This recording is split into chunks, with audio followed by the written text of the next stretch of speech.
Retirement is one of the biggest life transitions you'll ever make, even more so if you're retiring early. How do you find friends or purpose or meaning?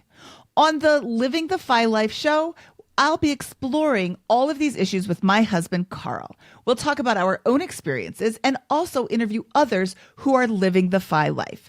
Our goal is to help you live your best Fi Life. Hi there, I'm Mindy Jensen. And I'm Carl Jensen. And this is the Mindy and Carl on Living the Fi Life, where we talk about what happens after you reach financial independence. Why do we call this show Living the Fi Life? Because we're talking about and talking to people who are living their best life after reaching financial independence. Ooh, so do you think that we are living our best life? I think we are living our best life because we're living life on our terms. You are retired and I am not. And that's okay because that's what we choose, as opposed to having to work because that's the only option. Ooh, and retirement is such a strong, loaded word with all these connotations. I know the internet retirement police call people in the FIRE crowd out a lot because they continue to work. And we're going to talk about these things a lot in future episodes, so I won't get into it a lot more. But if you Google the word retirement, it means to cease work. And I can't think of anything worse than sitting around, not doing anything all day. Like my worst living nightmare would be sitting on a beach all day doing nothing. That just sounds horrible. I don't know how people could do that. I need work in my life. And the difference between me needing work and a traditional job is my work is going to be a lot different. I'm not going to be doing something for 40 hours a week under the direction of a boss I dislike. But I think we should save that conversation because work itself, the bad FIRE four-letter word, deserves its own show, which we'll do at some future point. Oh, we'll have that conversation, Carl. Ooh, that sounds ominous. It sounds like you're going to say mean things to me. Well, as listeners of this show know. Wow. I don't think I want to do this anymore. I quit. Yes, you do. You can't quit. I'm the boss of you and I say do it. Wow. Yeah, wow. This escalated quickly. It did escalate quickly, but I'm going to win. All right. Okay. Early retirement is a great goal, but what happens afterwards? Leaving work is a single point in time, but one that marks a huge change. It's one of the most disruptive life events you'll ever make. It's right up there with marriage, divorce, and children. Consider that you're awake for about 100 hours a week. If you work a full-time job, you're spending at least 40% of your time working. You probably spend more time with your coworkers than you spend with your family. What happens when you leave work behind? Your coworkers may have been great friends. Your job gave you routine and purpose. How do you build a rich life when you leave everything that you've known behind? Okay, so tell me, how do you build a rich life after you early retire? Well, that's a really great question, Carl. How did you build a rich life after you early retired? Yeah, I think I have built a life. I'm not sure. We're still working on it. I left in April of 2017, and it is still a work in progress. Wow, that's almost 8 years. Holy cow. Everyone thinks early retirement is going to be this wonderful thing. You're going to retire, and it's going to rain beer, and unicorns are going to jump out of clouds. But I'm going to read you a startling statistic from the CDC. Between 2001 and 2021, suicide rates increased significantly for men ages 55 to 74 and women 55 to 84. Among older men, the suicide rate generally increased with age, with men 85 and older having the highest of any age group. Just why older adults are at risk includes a host of other factors, including loneliness and social isolation, grief over the loss of a partner, and diminished personal autonomy. Also, drastic changes in circumstances such as retirement. They said it right there, the R word. The R word is one of the leading causes of suicide among older adults. Is that crazy or what? Yeah, they said that contributes to this crisis. And I started thinking about this, and the thought I had was these problems could be even worse for early retirees. I remember the first day I left way back in April of 2017, I went for a walk around the local park, and I saw no one in my age group. What I did see were senior citizens, like actual retirees out there, and I saw a bunch of young mothers pushing babies around. So if you're 65 and retire, at least there's a lot of other people in the same boat doing the same thing. But if you retire when you're 40 or 35 or whatever these crazy people are doing now, you might not have a lot of people to hang around with. It could be very isolating. Well, absolutely, because you're wanting to go do social things. Hey, would you like to go grab coffee? Sorry, I got a meeting. Do you want to go play tennis today? No, I have to work. Why would I be able to do this? So I think that you and I are in a very unique situation in that we live in Longmont, Colorado, and there's a lot of other early retirees here in Longmont. We have a kind of a community center where we all meet up. We've got an online chat where we can talk about different topics. There's a lot of people who are work optional or part-time or even just flat out retired near us, and having a community of people to support you and support you socially is probably the difference between your early retirement success and your early retirement frustrations. Yeah, and if you consider it, the thing that makes you unsuccessful at being a retiree is the job itself, because the job is going to consume much of your waking time. You don't have time to build a rich life when you just don't have time, right? You've got a job, you might have kids and a family. So how do you pursue hobbies and friends and a social network outside of work when everything you know revolves around your work? Well, exactly. Sometimes a job is what keeps people together. Remember when you first quit? Yes, we had some fights because all of a sudden when you don't have a job and you don't have to think about work for 40 or 60 hours a week, you can think about other things, and all these issues that you might have buried under the covers, you might have buried under the excuse of not having any time to think about them because all your mental bandwidth is consumed. All of a sudden you have time to think about these, and things that you didn't let bother you just because you didn't have time to consider them might really start to annoy you. And that's what happened to us a little bit, I think. A little bit. But we're still here, and we're mostly happy now. What do you mean mostly happy? We're happy. Well, I'm telling you, we're happy. You threw me under the bull a moment ago, so I don't know. I thought we were happy until then, but now I'm not so sure. This might be the end of everything right here. This show, this could be it. And so I think a job holds a lot of people together. I can actually think of a couple people, I will not name names, in my life who I've met who I think early retirement probably led to the end of their marriage.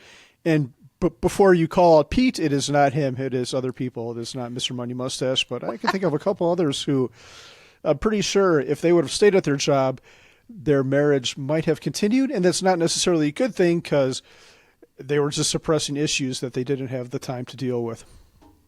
Right. When you no longer have this 40% of your life distracted by this obligation, you have a lot more time to think about this. And the 40% I think is a low estimate because you're working approximately 40% of your 100 hours of awake time, but you're also commuting. You are thinking about work. Work is, how do I say this? Work can be really distracting from your everyday life because most people don't leave work at work. They bring it home. They complain about their boss or their coworker, or, they talk about what happened at work. And then all of a sudden, now you're at 50, 60% of your awake hours are consumed at or around work and work things. So once that's gone, what do? You discover that you really don't have anything in common with your partner because all you want to do is complain about your job, and then they complain about their job. And now I don't have anything to talk to you about. So maybe for the sake of our marriage, maybe you should stay at your BP job forever. It'll be super late retirement show. I'm probably not going to stay here when I'm 98. Yeah, I don't think that's a good choice either, but cool. Let's talk about my story real quick because one of us is retired and one of us is not, and the one who's retired is me.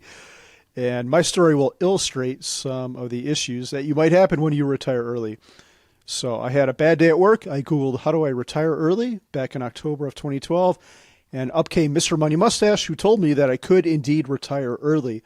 Luckily, we were savers and we had no idea what we were going to do with any of the money we were saving. We weren't into cars or big houses or much of anything. I don't know what we spent money on before, but I think we were happy.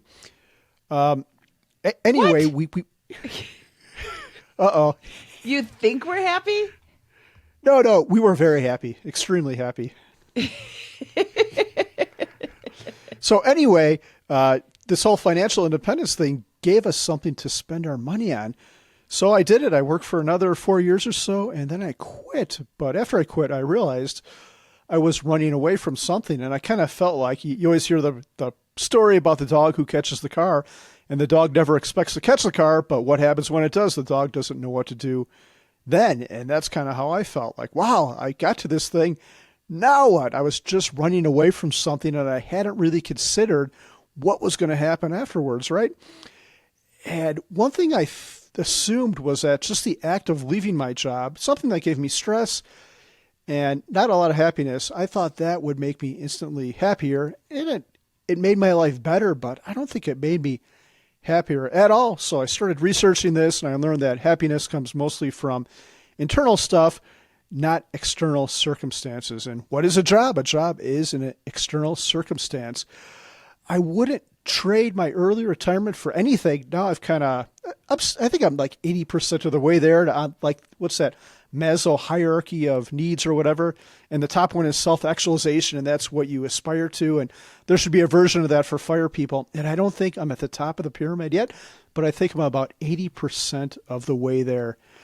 But the one piece of advice I'll give to everyone now is you can't expect the world to come to you. Early retirement is, I'm going to say the bad 4-letter word again, work. Your life just isn't going to magically create itself. You have to work at it and figure yourself out. Yeah, and because you didn't know what to expect, and we didn't talk about it or plan for it, we had some growing pains, including those fights that I talked about a moment ago. We both had different expectations of what retirement looked like for you and what retirement looked like for us, because I had no intention of quitting my job. So we had to kind of reallocate our resources with regards to time spent at home with the girls, taking them to school, etc. Because now I have a job and you don't. Our roles were kind of reversed. But we didn't talk about it before it happened. So I think part of the issue with my earlier retirement and why I wasn't instantly happy was, well, I didn't like my job. At least it gave me a sense of purpose and maybe a core mission in my life. It gave me some core things to do, and I felt a sense of accomplishment at the end of every day. But when I quit, I didn't feel like I was allowed to do any work. I just left my job. Why would I go back to that bad 4-letter word again and do some work? So I was very resistant to it.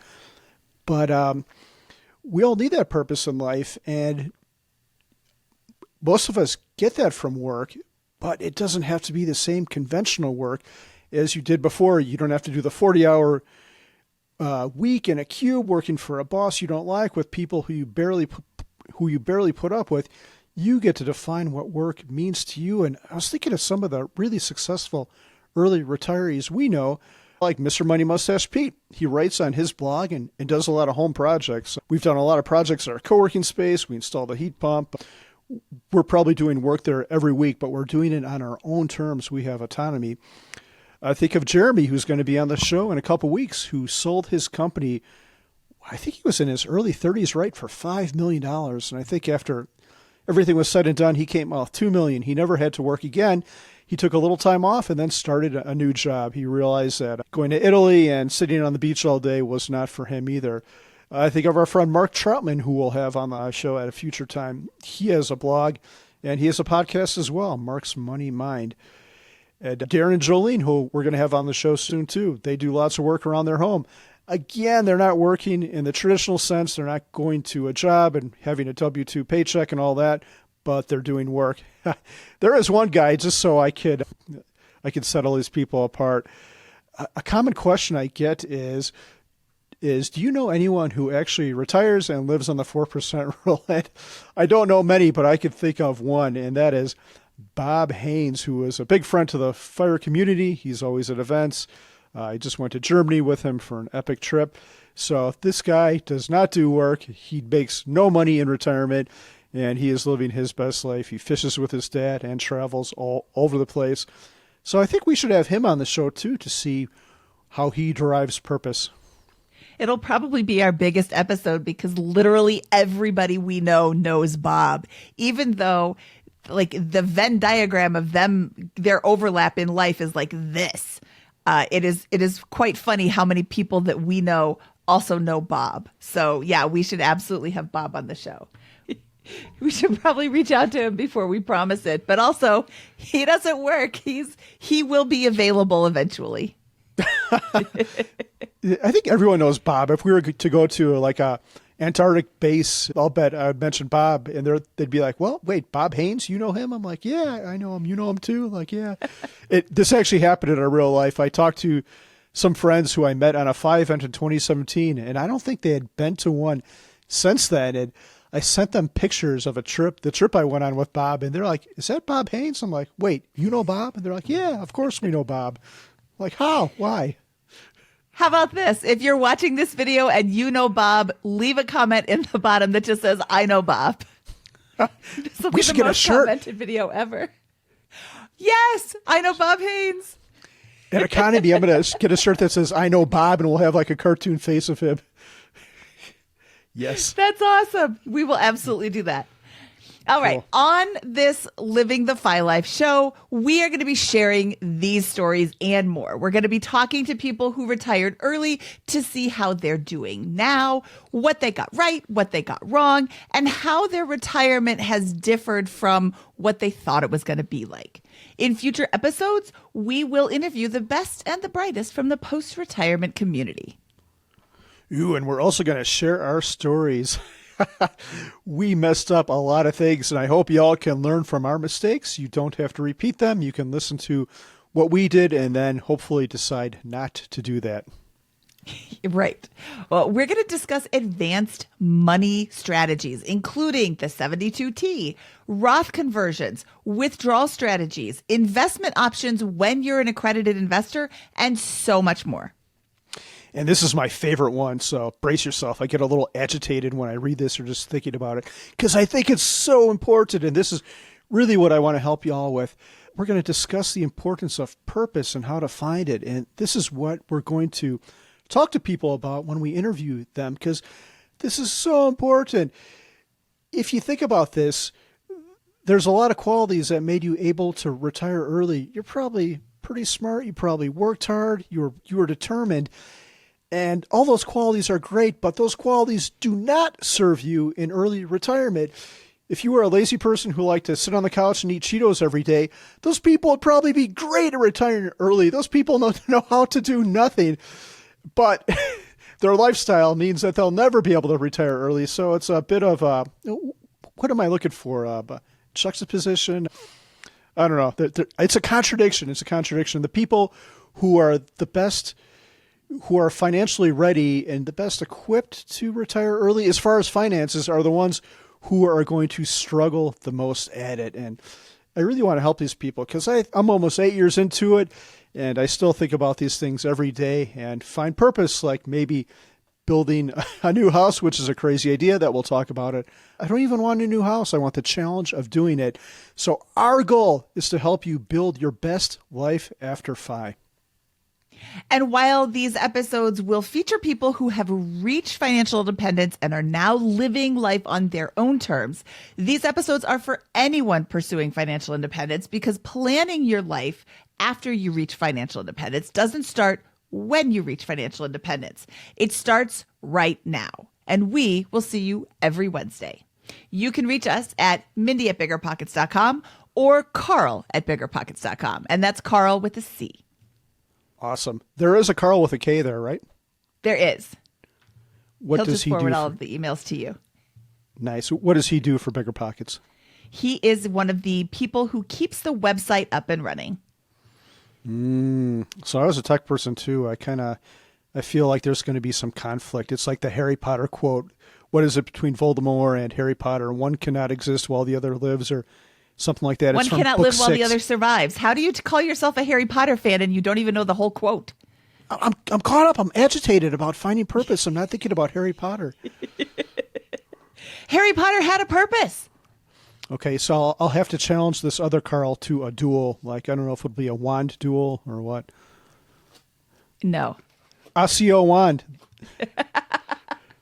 Is that how that's pronounced? I have no idea. Probably not. That's the end of this episode. All right. We would love to hear from you. Please email Mindy at BiggerPockets.com or Carl, Carl, at BiggerPockets.com and let us know what kind of content you're looking for life after financial independence. What are your questions about life after you leave your job and go and start to live your best life? We would love to hear from you. And again, if you know Bob Haynes, leave a comment below. Thanks for watching. Yes. Thank you.